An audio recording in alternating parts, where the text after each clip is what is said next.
Hi Stardust, and welcome back for the final part of Chapter 11, Quidditch. And this is where we were in the middle of a Quidditch game, and Harry's broomstick suddenly started doing strange things out of control, and he didn't know why, and he was sort of hanging on for dear life. Let's see what's happening then. It happened again.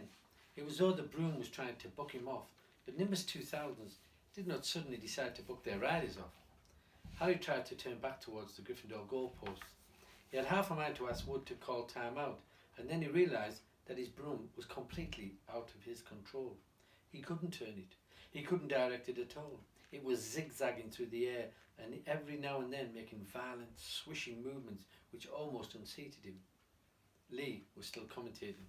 Slytherin in possession, Flint with the quaffle, passes Spinnet, passes Bell, hit hard in the face by a bludger, hope it broke his nose. Only joking, Professor. Slytherin score. Oh no. The Slytherins were cheering. No one seemed to have noticed that Harry's broom was behaving strangely. It was carrying him slowly higher away from the game, jerking and twitching as it went. Don't know what Harry thinks he's doing, Hagrid mumbled. He stared through his binoculars. If I didn't know better, I'd say he'd lost control of his broom. But he can't have. Suddenly, people were pointing up at Harry all over the stands. His broom had started to roll over and over with him only just managing to hold on. Then the whole crowd gasped. Harry's broom had given a wild jerk and Harry swung off it. He was now dangling from it, holding on with only one hand. Did something happen to it when Flint blocked him? Seamus whispered. Can't have, Hagrid said, his voice shaking.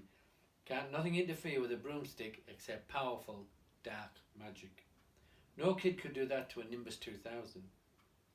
At these words, Hermione seized Hagrid's binoculars, but instead of looking up at Harry, she started looking frantically at the crowd. What are you doing, moaned Ron, grey-faced. I knew it, Hermione gasped. Snape, look! Ron grabbed the binoculars. Snape was in the middle of the stands opposite them. He had his eyes fixed on Harry and was muttering non-stop under his breath. He's doing something, jinxing the broom, said Hermione. What should we do? Leave it to me. Before Ron could say another word, Hermione had disappeared. Ron turned the binoculars back on Harry. His broom was vibrating so hard it was almost impossible for him to hang on for much longer. The whole crowd were on their feet, watching, terrified as the Weasleys flew up to try and pull Harry safely onto one of their brooms. But it was no good. Every time they got near, the broom would jump higher still. They dropped lower and circled beneath him, obviously hoping to catch him if he fell. Marcus Flint seized the quaffle and scored 5 times without anyone noticing. Come on, Hermione, Ron muttered desperately. Hermione had fought her way across to the stand where Snape stood and was now racing along the row behind him. She didn't even stop to say sorry as she knocked Professor Cuddle's head first into the row in front. Reaching Snape, she crouched down, pulled out her wand and whispered a few well-chosen words. Bright blue flames shot from her wand onto the hem of Snape's robes. It took perhaps 30 seconds for Snape to realise that he was on fire. A sudden yelp told her she had done her job. Scooping the fire off him into a little jar in her pocket, she scrambled back along the row. Snape would never know what had happened. It was enough.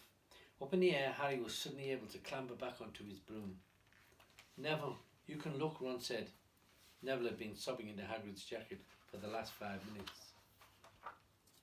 Harry was speeding towards the ground when the crowd saw him clap his hand to his mouth as though he was about to be sick.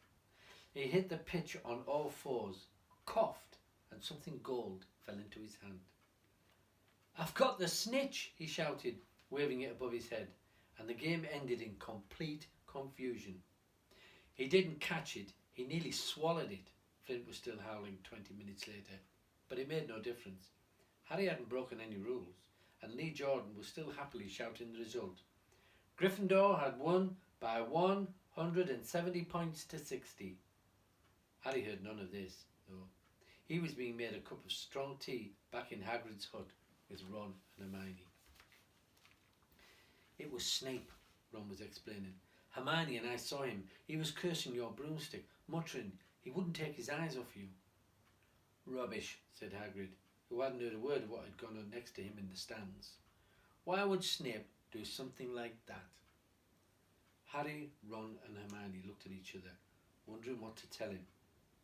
Harry decided on the truth.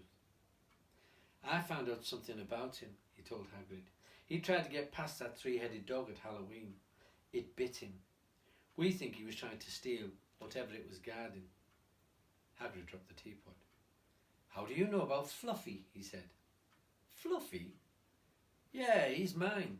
Bought him off a Greek chappie I met in the pub last year. I lent him to Dumbledore to guard the... Yes, said Harry eagerly. Now don't ask me any more, said Hagrid gruffly. That's top secret, that is. But Snape's trying to steal it. Rubbish, said Hagrid again. Snape's a Hogwarts teacher. He'd do nothing of the sort. So why did he just try and kill Harry? Cried Hermione. The afternoon's events certainly seemed to have changed her mind about Snape. I know jinx when I see one, Hagrid. I've read all about them. You've got to keep eye contact, and Snape wasn't blinking at all. I saw him. I'm telling you you're wrong, said Hagrid hotly. I don't know why Harry's broom acted like that, but Snape wouldn't try and kill a student. Now listen to me, all three of you. You're meddling in things you don't concern you. It's dangerous. You forget that dog, and you forget what's guarding that. That's between Professor Dumbledore and Nicholas Flamel. Ha, said Harry. So there's someone called Nicholas Flamel involved, is there? Hagrid looked furious with himself. Good. So that's the end of that chapter, Quidditch, and next time we'll be going on to chapter 12. So I hope you're enjoying these readings, and as following along with each reading, looking at your Viper questions, and they're all there on the timetable and answering them in your book. And you should be getting quite a collection now of reading comprehension work. Before we go, and before you go off to enjoy your weekend, I think we should just mention one more member of our class whose birthday is this weekend. And again, I can't say who it is, but I think we all know from his initials, AF, who we mean. But just as a little clue, I hope he's sitting up now with his head out of his hands and concentrating. Have a wonderful birthday, and see you all next week.